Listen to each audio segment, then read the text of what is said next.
draw the structure only, and I can mention all the points here. So at the most basic level, that is at the lowest level, we have a concept called Gram Sabha. Okay, what is Gram Sabha?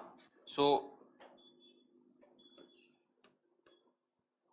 Gram Sabha means the entire village population whose names are in the voter list.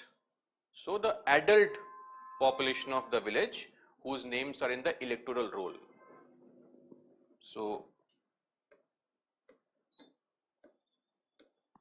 names in electoral roll.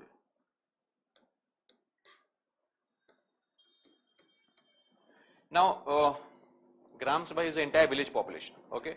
But please don't get confused. Gram Sabha does not mean every gram has one Gram Sabha. That's not possible. Some grams are very small. On an average, a Gram Sabha has 3,000 to 4,000 people. Clear? So Gram Sabha means one or more villages.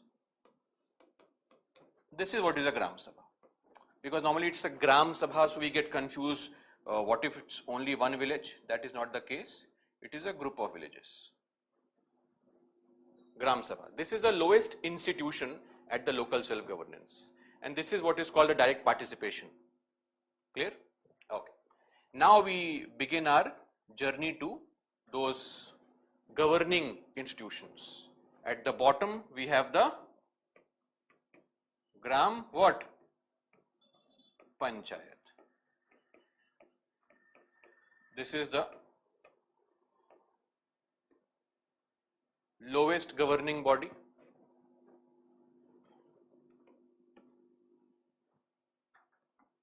Let's put some space, we would need some space. Then we have the, ideally it can be called a block panchayat, mandal parishad, all these names, but constitution calls it intermediate panchayat. We'll use that term only. You can use block also.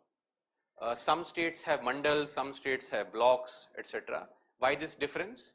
Because local governance is a stateless subject, so states have their own nomenclature, own way of calling these names to these bodies. So we have the intermediate panchayat, okay, and at the top we have the district panchayat. Again you can call it a Zilla Parishad or a district panchayat, it's up to you, feel free. Structure is clear? Okay.